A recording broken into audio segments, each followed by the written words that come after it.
Hello students, welcome back to your own learning platform Vedika Commerce classes. Today we are going to do an important topic of your 12th class, that is cash flow statement. Board exams के अंदर cash flow का एक long question 100% आपको मिलता ही मिलता है और normally बच्चे इसके अंदर बहुत कंफ्यूज रहते हैं. बहुत इजी टॉपिक है, अगर थोड़ा सा कंसंट्रेशन से समझोगे तो बहुत जल्दी से समझ आएगा. एक क्वेश्चन बोर्ड एग्जाम्स के अंदर 100% लॉन्ग के अंदर मिलेगा. 6 to 8 मार्क्स के अंदर एक लॉन्ग क्वेश्चन कैश फ्लो का आएगा ही आएगा. बच्चे कितनी भी प्रैक्टिस कर लेते हैं कैश फ्लो की, लेकिन जब लास्ट में उनसे पूछा जाता है तो still they have confusion just because आपके कॉन्सेप्ट क्लियर नहीं हुए होते हैं. तो अगर इन क्लासेस को आप थोड़ा सा कंसंट्रेशन से समझोगे तो कैश फ्लो बहुत जल्दी से बहुत इजीली समझ आएगा. तो without wasting time let's start our topic cash flow statement. अब अकाउंट्स के अंदर जब से हमने अकाउंट्स पढ़ना स्टार्ट किया है हम स्टेटमेंट्स ही तो बना रहे हैं, है ना. हमने बैलेंस शीट बनाई, again statement of asset and liability. हमने इनकम एंड एक्सपेंडिचर अकाउंट बनाया, उसमें statement of income and expenditure of NPO. ठीक है, तो हम टाइम टाइम पे स्टेटमेंट्स बना रहे हैं. ऐसे ही यहाँ पे अब कैश का स्टेटमेंट बनाएंगे. तो कैश की दो साइड हमें यहाँ पे पढ़नी है. कौन सी? कैश इनफ्लो, कैश आ कहां से रहा है, और कैश आउटफ्लो, जा कहां रहा है, खर्च कहां पे हो रहा है. आ रहा है मतलब कैश हमारे पास आ कहां से रहा है, किन किन सोर्सेस से आ रहा है, कहां से हम इनकम की फॉर्म में कैश को रिसीव कर रहे हैं. दूसरी तरफ कैश कहां खर्च हो रहा है. आपको अगर याद होगा तो 11th क्लास के अंदर आपने एक कैश बुक बनाई थी ना. मोर और लेस वही तो है. कैश की इनकमिंग दिखानी है, कैश की आउटगोइंग दिखानी है, लेकिन यहाँ पे एक अकाउंट की फॉर्म में नहीं, हमें एक स्टेटमेंट की फॉर्म में शो करना है और थोड़ा सा यहाँ टिपिकल हो जाता है. अब 11th क्लास तो है नहीं आपकी कि सिंपल सा होगा कैश इनफ्लो, जहां से कैश रिसीव हुआ लिख दिया, जहां खर्च हुआ लिख दिया, दैट्स ऑल. इतना इजी तो बचेगा नहीं, ये तो बोर्ड क्लास है ना, 12th क्लास के लिए करोगे. तो यहाँ पे हमारे पास कुछ डिफरेंट एक्टिविटीज होंगी जिनके थ्रू कैश आएगा और जिनमें हमारा कैश खर्च होगा. जैसे हमने कैश बुक के अंदर अगर कैश मिला था तो रिकॉर्ड किया था, ठीक है. सेम वैसे ही यहाँ पे हमारे पास कैश रिसीव होगा तो हम रिकॉर्ड करेंगे, और अगर means cash plus bank balance दोनों. दूसरी फॉर्म में अगर हमारे पास कुछ इनकम रिसीव होती है तो उस ओवरऑल इनकम को हम यहाँ पे कंसीडर करने नहीं जा रहे हैं. हम सिर्फ और सिर्फ कैश की बात कर रहे हैं. ना हम कैश से रिलेटेड एसेट पे कंसंट्रेट करेंगे, ना हम कैश से रिलेटेड लायबिलिटी पे कंसंट्रेट करेंगे. जैसे कि अगर हमें बैंक से हमने लोन लिया है तो नॉर्मल बैलेंस शीट में ये लोन हमारे लिए लायबिलिटी बन जाती है ना. लेकिन हमें यहाँ पे एसेट या लायबिलिटी पे फोकस नहीं करना है, हमें सिर्फ और सिर्फ कैश पे फोकस करना है. लोन की ही फॉर्म में सही, लेकिन कैश आया है, कैश मिला है, और मिला है तो हमारे लिए इनकम है. तो हमें यहाँ पे इररिस्पेक्टिव ऑफ एसेट्स लायबिलिटीज, हमें एसेट या लायबिलिटीज पे ध्यान नहीं देना है. कैश लायबिलिटी क्रिएट करके आया है या एसेट कम करके आया है, उससे हमें यहाँ पे कुछ नहीं करना है. हमें एसेट या लायबिलिटीज का हिसाब नहीं लगाना है, हमें सिर्फ और सिर्फ कैश का हिसाब लगाना है. कैश कितना आया कितना खर्च हुआ बस. और कैश मीन्स अगेन हम बार बार बोल रहे हैं कि hard cash plus bank balance. ठीक है, चलिए नाउ अब कैश फ्लो स्टेटमेंट होता क्या है. वो स्टेटमेंट जिसमें कैश का इनफ्लो और आउटफ्लो शो किया जाता है, वो स्टेटमेंट हमारा कैश फ्लो स्टेटमेंट बोला जाता है. अब ये क्यों प्रिपेयर किया जाता है, ये जानने के लिए कि कैश के सोर्सेस क्या क्या है, ऑर्गेनाइजेशन को कैश कहां से रिसीव होता है, हो सकता है. दूसरी तरफ कैश कहां खर्च होता है एक पर्टिकुलर टाइम पीरियड के अंदर. Then at the end cash का फाइनली स्टेटमेंट कितना है, हमारे पास फाइनली स्टेटस क्या है, कैश हमारे पास सरप्लस में बचा है या हमारे लिए डेफिसिट में बचा है, वो सारी चीजें हम यहाँ पे कैलकुलेट करेंगे। अभी हमारे पास जो कैश जनरेट करती है, जिनकी वजह से कैश फ्लक्चुएट होता है, ठीक है, इनफ्लो आउटफ्लो होता है कैश का, वो मेनली 3 एक्टिविटीज होती हैं ऑर्गेनाइजेशन के अंदर। सबसे important is your operating activities. Operating activities मतलब आपका बिजनेस ऑपरेशन, ठीक है, आपका जिस भी तरह का बिजनेस है, जो भी, सपोज आप मैन्युफैक्चरिंग बिजनेस करते हो, कोई चीज मैन्युफैक्चर करते हो, तो उस केस में आपको इनकम कहां कहां से मिल रही है, अब कहां से मिलेगी इनकम, आप वो प्रोडक्ट सेल करोगे, आपको कमीशन की फॉर्म में मिली है, ठीक है, रॉयल्टी की फॉर्म में कुछ पैसा मिला है, तो ये सब चीज आपके नॉर्मल बिजनेस रूटीन की चीजें हैं। तो नॉर्मल बिजनेस रूटीन की फॉर्म में अगर आपको कोई इनकम होती है, that is the source of operating inflow. जैसे कि आपने सेल की, हम सपोज एग्जांपल लेते हैं, रेफ्रिजरेटर मैन्युफैक्चर करती है आपकी कंपनी, तो आप उन रेफ्रिजरेटर को सेल कर रहे हैं तो आपको पैसा मिलेगा। दूसरा, किसी से कमीशन की फॉर्म में आपको पैसा मिल सकता है, रॉयल्टी की फॉर्म में आपको पैसा मिल सकता है। देन आपके कुछ डेटर्स थे जो एनकैश हुए हैं, उन्होंने कैश दिया है, जिनको आपने क्रेडिट सेल कर रखी थी, तो जब क्रेडिट सेल की थी तो हम यहाँ पे क्रेडिट का रिकॉर्ड तो नहीं रख रहे हैं, लेकिन जब वो डेटर्स आपको पेमेंट कर रहे हैं तो source of cash inflow debtor हुआ ना, वहां पे आप लिखोगे। बिल्स रिसीवेबल की फॉर्म में आपको पैसा मिला है, ये आपकी कुछ ऑपरेटिंग एक्टिविटीज होती हैं नॉर्मल बिजनेस के लिए। ऐसे ही कुछ ऑपरेटिंग खर्चे भी होते हैं, ऑपरेटिंग एक्सपेंसेस। अब ये ऑपरेटिंग एक्सपेंसेस क्या होते हैं, operating profit, operating expenses, operating income, ये सब क्या होती हैं। अगर आपके ये कॉन्सेप्ट क्लियर नहीं है तो इसी से रिलेटेड एक वीडियो क्लास हमने अपलोड की गई है, 11th क्लास की वीडियो है, लिंक आपके डिस्क्रिप्शन बॉक्स के अंदर गिवन है, आप एक बार उसे चेक कर सकते हैं, उसे देख सकते हैं, आपको होपफुली क्लैरिटी आ जाएगी कि ऑपरेटिंग इनकम क्या होती है, ऑपरेटिंग एक्सपेंसेस क्या होते हैं, ऑपरेटिंग प्रॉफिट क्या होता है। क्योंकि इस कैश फ्लो के अंदर सबसे ज्यादा जो पंगे करता है वो ये ही है, operating activities, cash from operating activities, ये ही है जो मेनली क्वेश्चन को गलत करवा देता है। तो इसका क्लियर होना पहले जरूरी है, ठीक है। नॉर्मली हम जो भी बिजनेस करते हैं उस बिजनेस में होने वाली इनकम, नॉर्मली होने वाली बिजनेस एक्टिविटीज के थ्रू होने वाली income is your operating activities से होने वाला कैश फ्लो, ठीक है, इनफ्लो। नाउ अब जब बिजनेस ऑपरेशन है तो बिजनेस में के नॉर्मल रूटीन में आपके खर्चे भी तो होंगे, जैसे कि आपने रॉ मटेरियल परचेज किया, जैसे कि आपने किसी को कमीशन दिया, जैसे कि आपने वेजेस दिए, सैलरीज दी, आपके कुछ क्रेडिटर्स को आपने पेमेंट की, जिनसे आपने उधार में खरीदा हुआ था, अब आपने पेमेंट की, कैश आउटफ्लो हुआ ना, तो क्रेडिटर्स के नाम पे कैश आउटफ्लो हो गया। इंश्योरेंस प्रीमियम आपने किसी अपने वर्कर्स का, अपने ऑर्गेनाइजेशन का, अपने स्टॉक का इंश्योरेंस करा रखा है, उसका प्रीमियम आपने पे किया है, आपने इनकम टैक्स पे किया है। ये वो चीजें हैं जो बिजनेस रूटीन में होती ही होती हैं और इनके बिना कोई भी बिजनेस पॉसिबल नहीं होता, ठीक है, क्लियर। और ये हम नॉर्मल बिजनेस की बात कर रहे हैं, किसी भी फाइनेंशियल इंस्टीट्यूशन की बात नहीं कर रहे हैं। अभी सबसे पहले हम इन तीनों एक्टिविटीज को समझेंगे और फिर उसको फाइनेंशियल इंस्टीट्यूशन में कैसे कोरिलेट करते हैं बाद में करेंगे। अभी सिर्फ आप ये समझ लो कि बिजनेस ऑपरेशन से होने वाली इनकम आपकी ऑपरेटिंग इनकम बोली जाती है और बिजनेस रूटीन में होने वाले खर्चे आपके ऑपरेटिंग एक्सपेंसेस बोले जाते हैं, क्लियर।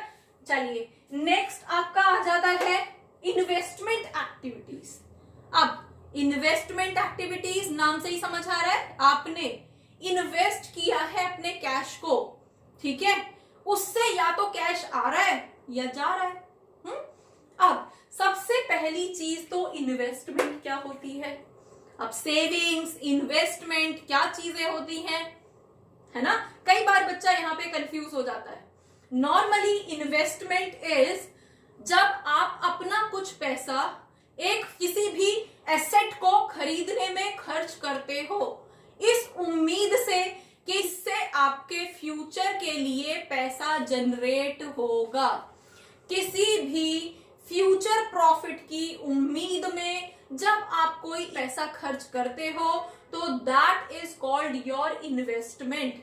आपने मशीन खरीदी है इस उम्मीद में कि इस मशीन से प्रोडक्शन होगा और सेल होगी और प्रॉफिट होगा, है ना। तो प्रॉफिट की उम्मीद में मशीन खरीदी है ना। आपने कोई भी ऑफिस या बिल्डिंग खरीदा है इस उम्मीद में कि आपको प्रॉफिट होगा, that is all called your investment.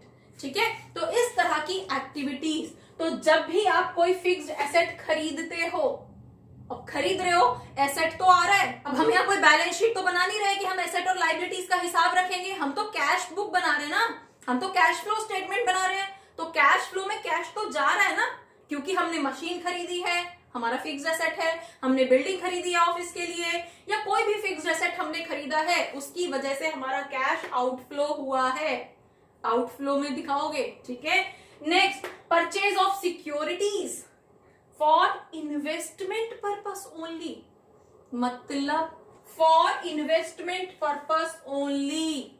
इसका मतलब है आप शेयर्स, बॉन्ड्स, डिबेंचर्स जैसी सिक्योरिटी में अपना पैसा इन्वेस्ट कर रहे हो सिर्फ और सिर्फ एक फ्यूचर प्रॉफिट की उम्मीद में। दैट्स ऑल, इन्वेस्टमेंट की बात कर रहे हैं हम। ठीक है, आप इससे कोई कैपिटल क्रिएट नहीं कर रहे हो, आप सिर्फ इन्वेस्टमेंट कर रहे हो। आपके पास कुछ एक्स्ट्रा फंड था, आपने किसी कंपनी के शेयर्स में कुछ टाइम के लिए इन्वेस्ट कर दिया। अब इन्वेस्ट कर दिया तो आपने शेयर्स खरीदे हैं ना। अब खरीदे हैं किस पर्पस से? इन्वेस्टमेंट के पर्पस से, कि जब भी जरूरत होगी सेल कर देंगे, पैसा आ जाएगा। अभी एक्स्ट्रा ही तो पड़ा हुआ है, काम आ जाएगा, कुछ अर्न करके लेके आएगा हमारे लिए। तो जब आप इस तरह के शेयर्स इन्वेस्टमेंट पर्पस से आप खरीदते हो तो वो भी आपकी इन्वेस्टमेंट एक्टिविटी के अंदर आता है, याद रखना। ठीक है, चलिए नेक्स्ट, आपने किसी को लोन दिया है। ठीक है, लिया नहीं है, दिया है। अब किसी भी थर्ड पार्टी को, मतलब आपने किसी XYZ पर्सन को, XYZ कंपनी को लोन दिया है कुछ टाइम के लिए, आपके पास एक्स्ट्रा पैसा था, आपने लोन दे दिया। ठीक है, अब इस उम्मीद में कि जब हमें जरूरत होगी तब इस पैसे को ले लेंगे और ये पैसा इंटरेस्ट के साथ आएगा, है ना, तो इनफ्लो होगा उस टाइम पे। लेकिन अभी तो आप लोन एडवांस कर रहे हो, दे रहे हो, तो आपका कैश आउटफ्लो हो रहा है। ठीक है, तो ये कुछ इन्वेस्टमेंट एक्टिविटीज होती हैं जिनकी वजह से कैश आउटफ्लो होता है, कैश ऑर्गेनाइजेशन के बाहर जाता है। ठीक है, दूसरी तरफ अगर इन्हीं सब चीजों की सेल हो जाए, हमारे फिक्स्ड एसेट सेल कर दिया हमने, तो कैश आ गया ना, अब बिक गया हमारा एसेट, हमारी मशीन बिक गई पुरानी और बदले में हमें कैश मिल गया। तो कैश इनफ्लो हो गया। ठीक है, दूसरा, सेल ऑफ इन्वेस्टमेंट, जो इन्वेस्टमेंट हमने खरीदी थी अब उसे सेल कर दिया, हमें पैसे की रिक्वायरमेंट है, हमारे पास पैसा आ गया, विद इंटरेस्ट आ गया, इंटरेस्ट भी है। Then receipt of loan from third party, receipt of loan from bank नहीं है, कैपिटल इकट्ठा करने के लिए लोन नहीं ले रहे हो, ध्यान देना, यहाँ पे थर्ड पार्टी की बात कर रहे हैं। ठीक है, जिस थर्ड पर्सन को, जिस कंपनी को, जिस इंसान को आपने लोन दिया था उसने वापस लौटा दिया। ठीक है, मेच्योरिटी हो गई, लोन वापस मिल गया, टाइम कंप्लीट हो गया, तो आपका पैसा वापस आपके पास आ गया, आपका पैसा वापस आपके पास आ गया है, तो कैश आ गया ना, कैश रिसीट हो गया। जब हमने लोन दिया था तो कैश आउटफ्लो था, अब जब हमें वापस मिला अपना पैसा तो कैश इनफ्लो होगा। ना, हमें जहां पे हमने शेयर्स खरीदे हुए थे, बॉन्ड्स खरीदे हुए थे, डिबेंचर्स खरीदे हुए थे, तो वहां से लोन दिया हुआ था, वहां से हमें इंटरेस्ट मिल रहा था, है ना, टाइम टाइम पे इंटरेस्ट मिलेगा, वहां से हमें डिविडेंड मिल रहा था। इस तरह की कोई भी रेगुलर हमारी छोटी छोटी इनकम हो रही थी, कहां से? इन्वेस्टमेंट से, तो वो इनकम हमारी इन्वेस्टमेंट एक्टिविटीज की इनकम बोली जाएगी, इन्वेस्टमेंट एक्टिविटीज का कैश इनफ्लो बोला जाएगा।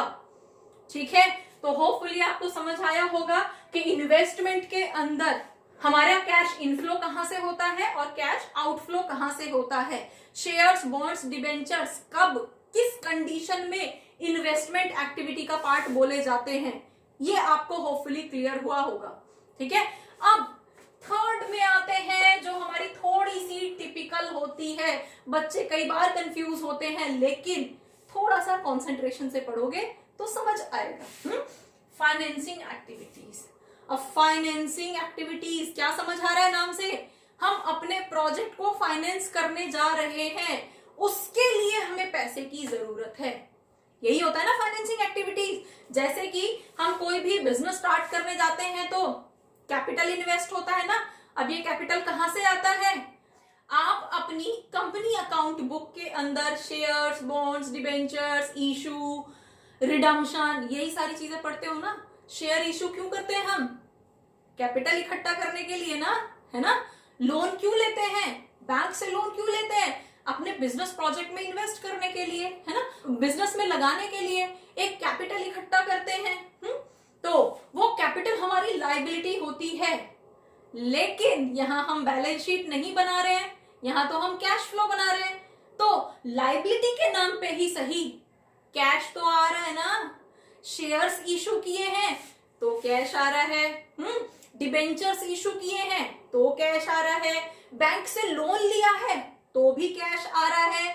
तो ये सब चीजें क्या है, इनफ्लो, सोर्स ऑफ कैश है, इनफ्लो ऑफ कैश है अंडर फाइनेंसिंग एक्टिविटीज। जब हम अपने प्रोजेक्ट को फाइनेंस करने के लिए पैसा इकट्ठा करते हैं तो हमारे पास कैश आता है, शेयर्स के नाम पे, डिबेंचर्स के नाम पे, बॉन्ड्स के नाम पे, लोन के नाम पे, बैंक ओवरड्राफ्ट के नाम पे, कुछ कुछ एक्टिविटीज के नाम पे हमारे पास कैश आता है। नॉर्मल ऑर्गेनाइजेशंस के लिए हम उसको फाइनेंसिंग एक्टिविटीज की कैटेगरी में डालते हैं। ठीक है, income from financing activities. Clear. अब खर्च कहां कहां होगा फाइनेंसिंग एक्टिविटीज में, अब हमने शेयर्स के थ्रू शेयर इशू करके पैसा इकट्ठा किया था तो इनकम थी, लेकिन अब शेयर्स की पेमेंट करने का टाइम आ गया, डिविडेंड देने का टाइम आ गया। ठीक है, हमने लोन लिया था तो इनकम दिखाई थी, अब लोन को रीपेमेंट करने का टाइम आ गया, अब हम बैंक को वापस करेंगे, पे करेंगे, है ना। हम यहां पे भी लोन की बात कर रहे थे, लेकिन वो लोन हमने दिया था और हमें वापस मिला है। यहां पे हम लोन ले रहे हैं, बैंक से लोन ले रहे हैं, और अब इस लोन को रीपेमेंट करने का टाइम आ गया। तो जब बैंक से लोन लिया था या किसी थर्ड पार्टी से लोन लिया था, हमने लिया था, तो वो हमारे लिए इनफ्लो का सोर्स था। लेकिन अब जब हम लोन रीपे कर रहे हैं, वापस लौटा रहे हैं, इंटरेस्ट के साथ लौटा रहे हैं, तो वो हमारे लिए कैश आउटफ्लो का सोर्स है अंडर दिस कैटेगरी। ठीक है, तो हमारे लिए जैसे हम अपने शेयर्स को वापस खरीद रहे हैं, बाय बैक ऑफ शेयर्स, ठीक है, देन बॉन्ड्स या डिबेंचर्स को रिडीम करने का टाइम आ गया, शेयर्स के लिए पैसा मीन्स रिडम्पशन ऑफ शेयर्स का टाइम आ गया, शेयर्स को रिडीम करने का टाइम आ गया। ठीक है, इंटरेस्ट, अब इंटरेस्ट तो हम टाइम पे डिबेंचर होल्डर्स को, बॉन्ड होल्डर्स को देते ही रहते हैं, शेयर होल्डर्स को डिविडेंड पे करने का टाइम आ गया, है ना। तो ये वो चीजें हैं जो फाइनेंसिंग एक्टिविटी के नाम पे ऑर्गेनाइजेशन में कैश लाती हैं, इनफ्लो कराती हैं या आउटफ्लो कराती हैं। ठीक है, होपफुली एक नॉर्मल ऑर्गेनाइजेशन के या नॉन फाइनेंशियल ऑर्गेनाइजेशन के लिए ये 3 एक्टिविटीज क्या होती हैं, किन किन चीजों को इस कैटेगरी के अंदर डाला जाता है, आपको होपफुली समझ आया होगा। अब थोड़ा सा ट्विस्टेड, जैसे कि अगर हमारे लिए ये कोई बैंकिंग कंपनी होगी, तो अभी हमने एग्जांपल लिया था कि कोई फ्रिज मैन्युफैक्चरिंग कंपनी है तो उसके लिए ये एक्टिविटीज होंगी, है ना। लेकिन अगर कोई बैंकिंग कंपनी हुई तो वो तो कुछ मैन्युफैक्चर नहीं करती, फ्रिज नहीं बनाती, है ना। उसका तो रॉ मटेरियल भी कैश ही होता है, सेमी फिनिश्ड गुड भी कैश ही होता है और फाइनल गुड्स भी कैश ही होता है, सिर्फ कैश में ही डील करती है। इनफ्लो भी कैश का, आउटफ्लो भी कैश का, रॉ मटेरियल भी कैश, फिनिश्ड गुड भी कैश, सब कुछ कैश। तो उस तरह की कंपनीज के लिए क्या होगा। ऐसी जो कंपनीज होती है उनका तो बिजनेस ही होता है कैश लेना कैश देना, है ना, शेयर्स के नाम पे कैश लेना शेयर्स के नाम पे कैश देना। देन दूसरी तरफ डिपॉजिट की फॉर्म में पैसा लेना, उस पे इंटरेस्ट देना। तो ये तो उनका रोज का रूटीन वाला काम है ना। और जो चीज रूटीन वाली काम होते हैं, जो चीज बिजनेस रूटीन में आ जाते हैं, वो उसके ऑपरेटिंग एक्टिविटीज बन जाते हैं। क्लियर? तो ऑपरेटिंग एक्टिविटीज ये नहीं होंगी।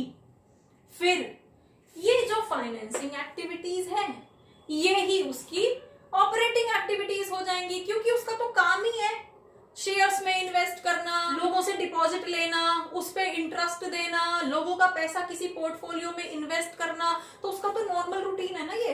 तो जो नॉर्मल रूटीन की चीजें हैं वो ऑपरेटिंग हो जाएंगी।